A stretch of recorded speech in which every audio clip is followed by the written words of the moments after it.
बिस्मिल्लाहिर्रहमानिर्रहीम। शुरू अल्लाह के बाबरकत नाम से जो बड़ा मेहरबान और नहायत रहम करने वाला है।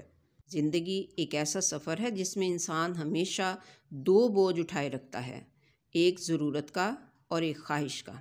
ज़रूरत का बोझ हल्का होता है मगर ख्वाहिश का बोझ बढ़ता ही जाता है, जो इंसान को थका देता है। ख्वाहिशात को महदूद रखोगे तो ज़िंदगी आसान और खुशगवार गुजरेगी। ज़रूरत हमें ज़िंदगी देती है जबकि ख्वाहिश वक्ती खुशी देती है और सुकून छीन लेती है। ज़रूरत यह है कि आपको प्यास लगी है, आपने पानी पी लिया, आपकी प्यास बुझ गई। और ख्वाहिश ये है कि आप प्यास बुझाने के लिए महंगे महंगे मशरूबात की तलब रखें।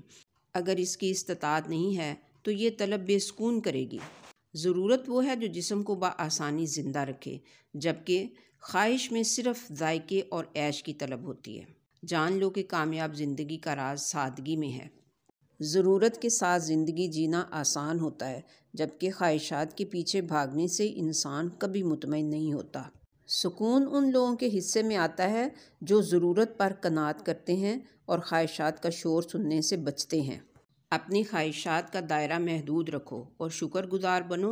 ज़िंदगी का बोझ हल्का हो जाएगा, क्योंकि ज़िंदगी की असल खुशी शुक्रगुजारी में है, ख्वाहिशात के पीछे भागने में नहीं। हिकमत की बातें अच्छी लगीं तो वीडियो को लाइक कर दें। मिलते हैं फिर नेक्स्ट इंशाअल्लाह।